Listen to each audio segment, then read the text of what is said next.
Jai Shri Gurudev. Welcome to Mathematics Online Classes Session 12. In this class, let us discuss a word problem related to an aeroplane. This problem is in the miscellaneous problems. So you can look into the miscellaneous problem. In this problem, they have given an aeroplane can take up passengers of maximum of 200. That means he says that an aeroplane can carry a maximum of 200 passengers. ಸರಿ, ಒಂದು aeroplane 200 ಪ್ಯಾಸೆಂಜರ್ಸ್ನ carry ಮಾಡ್ತಾ ಇದೆ. ಆಯಿತು, 200 ಪ್ಯಾಸೆಂಜರ್ಸ್ನ carry ಮಾಡ್ತಾ ಇದೆ. ಮುಂದಕ್ಕೆ ಏನು ಹೇಳ್ದ? The profit is ₹1000 on each executive class ticket ಅಂತ ಹೇಳ್ತಾನೆ. ಅಂದರೆ ಏರೋಪ್ಲೇನಲ್ಲಿ 2 ಥರದ ಟಿಕೆಟ್ ಇದೆ ಅಂತ ಹೇಳಿದ್ದಾನೆ. ಯಾವುದು? ಒಂದು ಎಕ್ಸಿಕ್ಯೂಟಿವ್ ಕ್ಲಾಸ್ ಟಿಕೆಟ್ ಅಂತ ಹೇಳ್ತಾನೆ, ಮುಂದಕ್ಕೆ ನೋಡಿ ಹೇಳ್ತಾನೆ ಇನ್ನೊಂದು ಎಕಾನಮಿ ಕ್ಲಾಸ್ ಟಿಕೆಟ್ ಅಂತ ಹೇಳ್ತಾನೆ. ಹಾಗಾದರೆ ಇಲ್ಲಿ 2 ಥರದ ಟಿಕೆಟ್ಸ್ ಬಂತು. ಯಾವ್ದಪ್ಪ? ಒಂದು ಎಕ್ಸಿಕ್ಯೂಟಿವ್ ಕ್ಲಾಸ್ ಟಿಕೆಟ್, ಇನ್ನೊಂದು ಯಾವುದು? Economy class ticket. ಈ 2 ಥರದ ಟಿಕೆಟ್ಸ್ಗಳು ಅವೈಲಬಲ್ ಇದೆ. ಆ ಅವೈಲಬಿಲಿಟಿ ಆಫ್ ಟಿಕೆಟ್ಸ್ ಮೇಲೆ ಲಾಭನ ಡಿಸೈಡ್ ಮಾಡಿದ್ದಾನೆ. ಏನಂತ? ಪ್ರಾಫಿಟ್ ಹೇಳಿದಾನೆ ನೋಡಿ, ಪ್ರಾಫಿಟ್ ಪರ್ ಟಿಕೆಟ್. ಏನ್ ಹೇಳ್ತಾನೆ? ಎಕ್ಸಿಕ್ಯೂಟಿವ್ ಕ್ಲಾಸ್ ಟಿಕೆಟ್ ಒಂದಕ್ಕೆ ₹1000 ಲಾಭ ಇದೆ, ₹1000. ಹಾಗೆ ಎಕಾನಮಿ ಕ್ಲಾಸ್ ಟಿಕೆಟ್ಗೆ ₹600 ಲಾಭ ಇದೆ ಅಂತ ಹೇಳಿದ್ದಾನೆ. ಸ್ಟಾರ್ಟಿಂಗ್ ಅಲ್ಲಿ ಹೇಳಿದಾನೆ ಏರೋಪ್ಲೇನ್ ಅಲ್ಲಿ ಮ್ಯಾಕ್ಸಿಮಮ್ 200 ಜನ ಪ್ಯಾಸೆಂಜರ್ಸ್ ಮಾತ್ರ ಹೋಗ್ಬೋದು. ಮುಂದಕ್ಕೆ ಹೇಳ್ತಾನೆ ನೋಡಿ, the airline reserves at least 20 seats for executive class tickets ಅಂತ ಹೇಳ್ತಾನೆ. ಅಂದ್ರೆ ಎಕ್ಸಿಕ್ಯೂಟಿವ್ ಕ್ಲಾಸ್ಗೆ ಮಿನಿಮಮ್ 20 ಸೀಟ್ನ ಆಲ್ರೆಡಿ ಏರ್ಲೈನ್ ರಿಸರ್ವ್ ಮಾಡಿಬಿಟ್ಟಿರುತ್ತೆ. ಬಟ್ ಮುಂದಕ್ಕೆ ಹೇಳ್ತಾನೆ ನೋಡಿ, however at least 4 times as much as passengers prefer to travel by economy class rather than the executive class. ಅಂದ್ರೆ ಅರ್ಥ ಏನು ಅಂದ್ರೆ, ಎಕ್ಸಿಕ್ಯೂಟಿವ್ ಕ್ಲಾಸ್ ಅಲ್ಲಿ ಎಷ್ಟು ಜನ ಹೋಗ್ತಾರೋ ಅದರ 4ರಷ್ಟು, ಅಟ್ಲೀಸ್ಟ್ ಅದರ 4ರಷ್ಟು ಜನ ಎಕಾನಮಿ ಕ್ಲಾಸ್ ಅಲ್ಲಿ ಹೋಗಕ್ಕೆ ಇಷ್ಟಪಡ್ತಾರೆ. ಮುಂದಕ್ಕೆ ಏನು ಹೇಳ್ದ? So you need to find the maximum profit. ಅಂದ್ರೆ ಯಾವ ಟಿಕೆಟ್ ಅನ್ನ ಅಥವಾ ಯಾವ ಸೀಟ್ಸ್ ಅನ್ನ ಯಾರಿಗೆ ಜಾಸ್ತಿ ಕೊಟ್ಟಷ್ಟು ಸೊ ಇವರಿಗೆ ಲಾಭ ಜಾಸ್ತಿ ಆಗುತ್ತೆ. So that you will get the maximum profit. What is the maximum profit ಅಂತ ಕೇಳ್ತಾನೆ. ಇಲ್ಲಿ ನೀವು ಹೇಳ್ಬೋದು, ಸರ್ ಕಂಪ್ಲೀಟ್ ಎಲ್ಲದನ್ನು ಎಕ್ಸಿಕ್ಯೂಟಿವ್ ಕ್ಲಾಸ್ಗೆ ಕೊಟ್ಬಿಟ್ರೆ ಲಾಭ ಜಾಸ್ತಿ ಅಲ್ವಾ, ಯಾಕಂದ್ರೆ ಎಲ್ಲದರಲ್ಲೂ ₹1000 ಲಾಭ ಬರುತ್ತಲ್ವಾ ಅಂತ ಕೇಳ್ಬೋದು. ಕರೆಕ್ಟು. ಆದರೆ ಕಂಡೀಷನ್ ಏನಿದೆ? ಎಲ್ಲದನ್ನು ಎಕ್ಸಿಕ್ಯೂಟಿವ್ ಕ್ಲಾಸ್ ತಗೊಳಕ್ಕಾಗಲ್ಲ. ಯಾಕೆ ಅಂದ್ರೆ ಎಕ್ಸಿಕ್ಯೂಟಿವ್ ಕ್ಲಾಸ್ ತಗೋತಾರಲ್ಲ ಅದ್ರ 4ರಷ್ಟು ಜನ ಯಾವ್ದ್ರಲ್ಲಿ ಹೋಗ್ತಾರೆ? ಅಟ್ಲೀಸ್ಟ್ 4ರಷ್ಟು ಜನ ಎಕಾನಮಿ ಕ್ಲಾಸ್ ಪ್ರಿಫರ್ ಮಾಡ್ತಾರೆ. ಎಲ್ಲರೂ ಎಕ್ಸಿಕ್ಯೂಟಿವ್ ಕ್ಲಾಸ್ ಪ್ರಿಫರ್ ಮಾಡ್ತಿಲ್ಲ. ಜೊತೆನಲ್ಲೇನು, ಎಲ್ಲದನ್ನು ಎಕಾನಮಿ ಕ್ಲಾಸ್ ಕೊಡಕ್ಕಾಗಲ್ಲ. ಯಾಕಂದ್ರೆ ಎಕ್ಸಿಕ್ಯೂಟಿವ್ ಕ್ಲಾಸ್ ಅಟ್ಲೀಸ್ಟ್ 20 ಜನ ರಿಸರ್ವ್ ಮಾಡಿದ್ದಾನೆ. ಹಾಗಾದ್ರೆ ಇದನ್ನ ಸಾಲ್ವ್ ಮಾಡ್ಕೊಂಡು ಹೇಗೆ ಸಾಲ್ವ್ ಮಾಡೋದು, ಹೇಗೆ ಮ್ಯಾಕ್ಸಿಮಮ್ ಪ್ರಾಫಿಟ್ ನ ಕಂಡುಹಿಡಿಯೋದು ಅನ್ನೋದನ್ನ ನೋಡ್ತಾ ಹೋಗೋಣ. ಸರಿ, ಇರೋದೇ ಒಂದೇ ಒಂದು ಟೇಬಲ್, ಇದು ಒಂದನ್ನೇ ಹಾಕಿದ್ದೀನಿ. ಯಾಕಂದ್ರೆ ಇದು ಯಾವುದಕ್ಕೂ ಸದ್ಯಕ್ಕೆ ನನಗೆ ಎಲ್ಲೂ ರಿಲೆವೆಂಟ್ ಆಗಿ ಎರಡಕ್ಕೂ ಇರುತ್ತೆ ಡೇಟಾ ಕಾಣಿಸ್ತಿಲ್ಲ. ಎಕ್ಸಿಕ್ಯೂಟಿವ್ ಕ್ಲಾಸ್ನ ಎಕ್ಸ್ ಅಂತ ತಗೋತೀನಿ, ಎಕಾನಮಿ ಕ್ಲಾಸ್ನ ವೈ ಅಂತ ತಗೋತಾ ಇದ್ದೀನಿ. ಕೇಳಿರೋದು ಏನು? Maximise the profit. ಹಾಗಾದ್ರೆ ಮ್ಯಾಕ್ಸಿಮೈಸ್ ಅಂತ ಬರ್ಕೊಂಡೆ. ಪ್ರಾಫಿಟ್ ಮ್ಯಾಕ್ಸಿಮೈಸ್ ಮಾಡಕ್ ಕೇಳಿದ್ರಿಂದಾಗಿ ಪ್ರಾಫಿಟ್ ₹1000 ಮತ್ತು ₹600 ಇರೋದ್ರಿಂದಾಗಿ ಅದನ್ನ 1000x ಪ್ಲಸ್ 600y ಅಂತ ಬರ್ಕೊಂಡೆ. Subjected to constraints. ಏನು ಕನ್ಸ್ಟ್ರೇಂಟ್ಸ್ ಏನು ಹೇಳ್ತಾ ಇದೆ?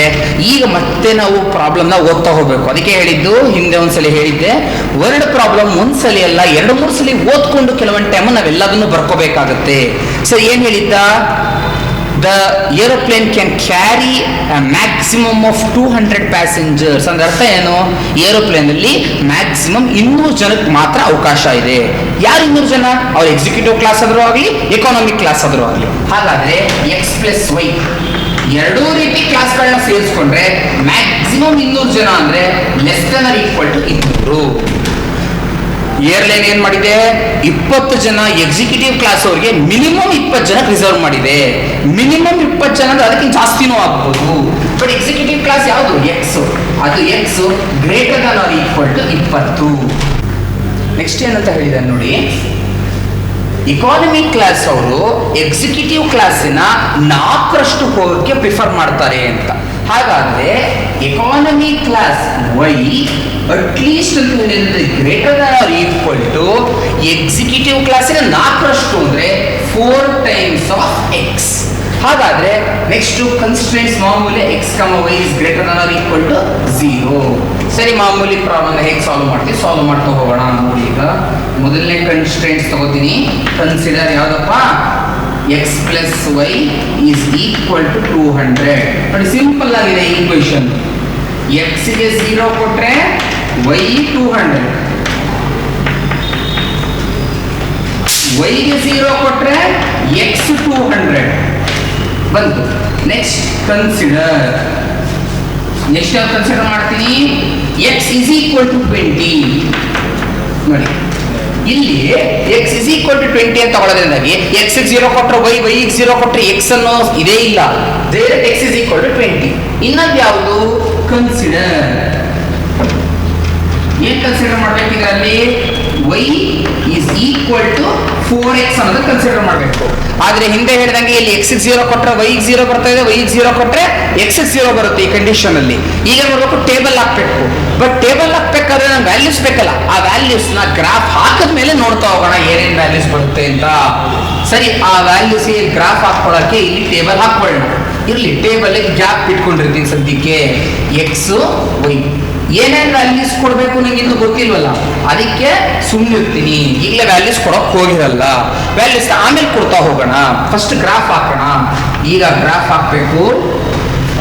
ನೋಡಿ, ಗ್ರಾಫ್ ಹಾಕ್ಬೇಕಾದ್ರೆ x axis, y axis, origin. ನೋಡಿ, ಎಕ್ಸ್ ಗೆ ವ್ಯಾಲ್ಯೂ ಕೊಡ್ತಾ ಹೋದ್ರೆ ನೋಡಿ, ಎಕ್ಸ್ ಗೆ 200 ಇದೆ, ಇನ್ನೊಂದು ಕಡೆ 20 ಇದೆ, ವೈ ಗೆ ಇದೆ 200 ಇದೆ.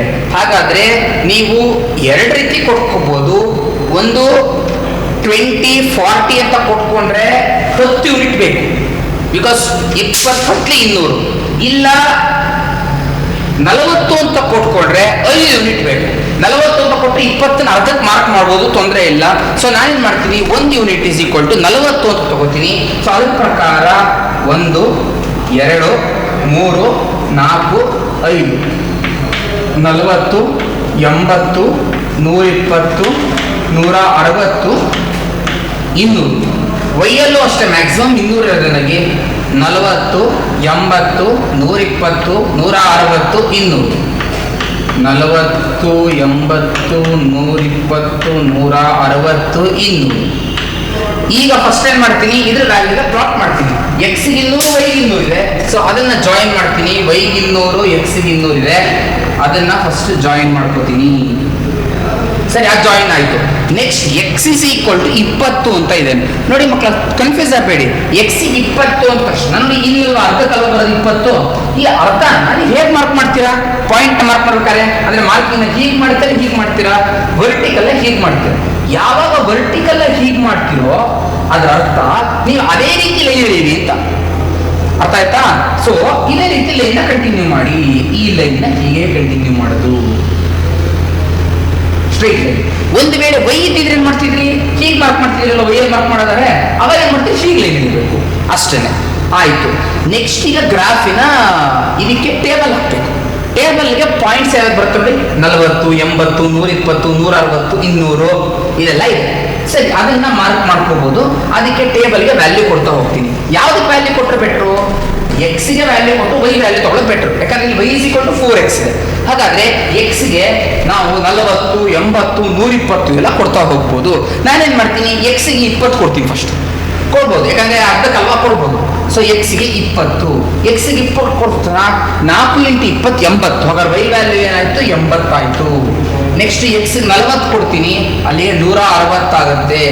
60 ಕೊಡ್ತೀನಿ, 6 4 24, 240 ಆಗುತ್ತೆ. ಸದ್ಯಕ್ಕೆ ಸಾಕು 240 ತನಕ. ತುಂಬಾ ಹೈ ವ್ಯಾಲ್ಯೂ ಅದು ಕಷ್ಟ ಆಗುತ್ತೆ ನಮ್ಗೆ ಕೂಡ, ಸಾಕು ಇಷ್ಟ ಅದೇ. ಇಲ್ಲಿ 240 ಬರೋದೆ. ಇನ್ನೊಂದು ಪಾಯಿಂಟ್ ಮಾರ್ಕ್ ಮಾಡ್ಕೋತೀನಿ, 240. ವೈಯಲ್ಲಿ 240 ಬಂದಿರೋದ್ರಿಂದಾಗಿ ಮಾರ್ಕ್ ಮಾಡಿ. ನೆಕ್ಸ್ಟ್ ಏನಾಯ್ತು, ವೈ ಅಲ್ಲಿ 80, ಎಕ್ಸ್ ಅಲ್ಲಿ 20. ನೋಡಿ, ಎಕ್ಸ್ ಅಲ್ಲಿ 20, ವೈ ಅಲ್ಲಿ 80, ಇಲ್ಲಿಗೆ ಬಂತು ಪಾಯಿಂಟ್. ನೆಕ್ಸ್ಟ್ ಎಕ್ಸ್ ಅಲ್ಲಿ 40, ವೈ ಅಲ್ಲಿ 160. ಎಕ್ಸ್ ಅಲ್ಲಿ 40, ವೈ ಅಲ್ಲಿ 160 ಇಲ್ಲಿಗೆ ಬರುತ್ತೆ. ಸೊ ಇಲ್ಲಿಗೊಂದು ಪಾಯಿಂಟ್ ಮಾರ್ಕ್ ಮಾಡ್ಕೊಂಡೆ. ನೆಕ್ಸ್ಟ್ ಏನಾಯ್ತು, ಎಕ್ಸ್ ಅಲ್ಲಿ 60, ವೈ ಅಲ್ಲಿ 240. ಎಕ್ಸ್ ಅಲ್ಲಿ 60 ಅಂದ್ರೆ 2 ಮಧ್ಯೆ ಅರ್ಧ. ಅಲ್ಲಿಂದ 240 ಪಾಯಿಂಟ್ ಹೋಯ್ತು. ಸೊ 240 ಒಂದು ಪಾಯಿಂಟ್ ತಗೊಂಡೆ. ಈ ಪಾಯಿಂಟ್ಸ್ ನೋಡಿ 0 ಕೊಟ್ಟರು 0, ಎಕ್ಸ್ 0 ಕೊಟ್ರೆ ವೈಗೂ 0 ಬರ್ತಾ ಇದೆ. ಸೊ ಈ ಪಾಯಿಂಟ್ ಒಂದು ಪಾಯಿಂಟ್ ಆಯ್ತು. ಸೊ ಇಲ್ಲಿಂದ ಜಾಯಿನ್ ಮಾಡ್ತಾ ಹೋಗ್ತೀವಿ ಆರಿಜಿನ್ ಇಂದ. ಹೀಗೆ ಎಲ್ಲಾ ಪಾಯಿಂಟ್ಸ್ ನಾನೇನ್ ಮಾಡಿದೆ, ಈಗ ಪಾಯಿಂಟ್ಸ್ ಪ್ಲಾಟ್ ಮಾಡಾಯ್ತು, ಮಾರ್ಕಿಂಗ್ ನ ಮಾಡ್ಕೋಬೇಕು ಯಾರು ಅಂತ ಹೇಳಿ. ಈ ಲೈನ್ ಯಾವ್ದಪ್ಪ, ಈ ಲೈನ್ 200 ಬಂದಿದ್ದು x plus y is equal to 200 line. ಈ ಲೈನ್ ಯಾವ್ದು ಬಂದಿದ್ದು y is equal to 4x line. ಸರಿ, ಈ ಲೈನ್ ಯಾವ್ದು ಬಂತಾಗಾರೆ, ಈ ಲೈನ್ ಬಂದಿದ್ದು x is equal to 20 line. So ಈ 3 ಲೈನ್ ಅನ್ನ ಮಾರ್ಕ್ ಮಾಡ್ಕೊಂಡು ಇದಾಯ್ತು. ನೆಕ್ಸ್ಟ್ ಏನ್ ಮಾಡಬೇಕು, ಕಾಮನ್ ರೀಜನ್ ಅಥವಾ ಫಿಸಿಬಲ್ ರೀಜನ್ ಅನ್ನ ಶೇಡ್ ಮಾಡಬೇಕು. ಅದಕ್ಕೆ ಏನ್ ಮಾಡೋಣ, ಕಾಣಿಸ್ತಿರೋ ಎಲ್ಲಾ ರೀಜನ್ ನ ಟಿಕ್ ಮಾಡ್ಕೊಳ್ಳಿ. 1 2, ಇಲ್ಲೊಂದು ಚಿಕ್ಕದಿದೆ 3, ಇಲ್ಲೊಂದು 4, ಇಲ್ಲೊಂದು 5, ಇಲ್ಲೊಂದು 6, ಇಲ್ಲೊಂದು 7. ಎಲ್ಲಾ ಕಡೆ ಎಲ್ಲಾ ಪಾಸಿಬಲ್ ಇದನ್ನು ಟಿಕ್ ಮಾಡ್ಕೊಂಡಿದ್ದೀನಿ. ಈಗ ಮೊದಲನೇ ತಗೊಳ್ಳೋಣ, ಎಕ್ಸ್ ಪ್ಲಸ್ ವೈ 0 ಪ್ಲಸ್ 0, ಎಕ್ಸ್ಗೆ 0 ವೈಗೆ 0, 0 is less than equal to 200 ನಿಜ. ಯಾವಾಗ 0 ಲೆಸ್ ದನ್ ಈಕ್ವಲ್ ಟು 200 ನಿಜಾನೋ ಆ ಲೈನಿನ ಆರಿಜಿನ್ ಕಡೆ ಶೇಡ್ ಆಗಬೇಕು. ಅಂದ್ರೆ ಈ ಲೈನು, ಈ ಲೈನ್ ತಾನೆ, ಈ ಲೈನ್ ಆರಿಜಿನ್ ಕಡೆ ಶೇಡ್ ಆಗಬೇಕು. ಅಂದ್ರೆ ಈ ಕಡೆ ಹೋಯ್ತು, ಈ ಕಡೆ ಶೇಡ್ ಆಗೋದ್ರೆ ಈ ಕಡೆ ಹೊರಟೋಯ್ತು, ಇದು ಹೊರಟೋಯ್ತು, ನೆಕ್ಸ್ಟ್ ಇದು ಹೊರಟೋಯ್ತು, 3 ಹೊರಟೋಯ್ತು.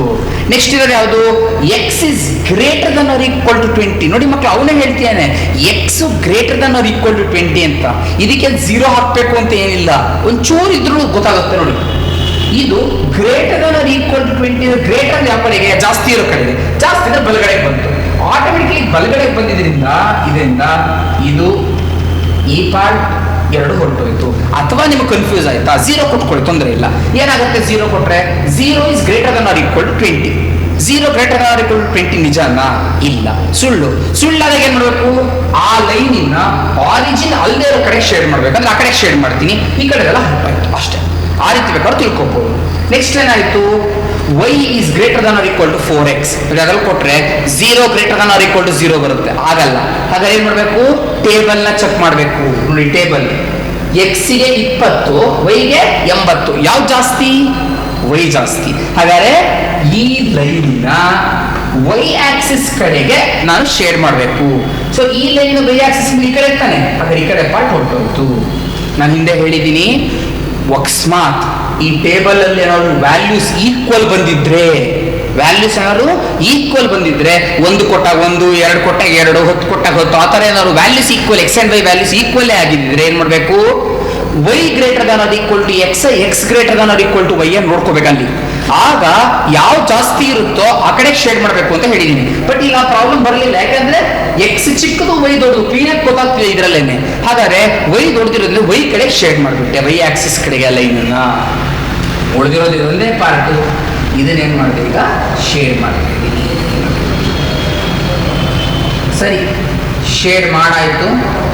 ಯಾವಾಗ ಇದನ್ನ ಶೇಡ್ ಮಾಡೋದು, ನೆಕ್ಸ್ಟ್ ಏನ್ ಮಾಡ್ಬೇಕೀಗ, ಎಲ್ಲಾ ಕಾರ್ನರ್ ಪಾಯಿಂಟ್ಸ್ ಫಸ್ಟ್ ಏನ್ ಮಾಡ್ಬೇಕು, ನಾನೀಗ ಆಲ್ಫಾಬೆಟ್ಸ್ ಮಾರ್ಕಿಂಗ್ ಮಾಡಬೇಕು. ಮಾರ್ಕ್ ಮಾಡೋದ್ರೆ ಈಗ ಓ ಇದೆ, ಇದು ಎ, ಇದು ಬಿ, ನೆಕ್ಸ್ಟ್ ಇದನ್ನ ಸಿ ಅಂತ ತಗೋತೀನಿ, ಇದನ್ನ ಡಿ ಅಂತ ತಗೋತೀನಿ, ಇದನ್ನ ಇ ಅಂತ ತಗೊಂಡಿದ್ದೀನಿ.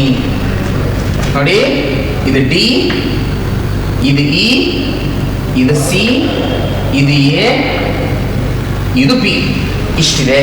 ಬಟ್ ಇದರಲ್ಲಿ ನನಗೆ ಬೇಕಾದ ಕಾರ್ನರ್ ಪಾಯಿಂಟ್ಸ್ ಯಾವುದು, ಫಿಸಿಬಲ್ ರೀಜನ್ ಅಥವಾ ಕಾಮನ್ ರೀಜನ್, ಅದ್ಯಾವುದು, ಇಲ್ಲೊಂದು ಪಾಯಿಂಟ್ ಬೇಕು.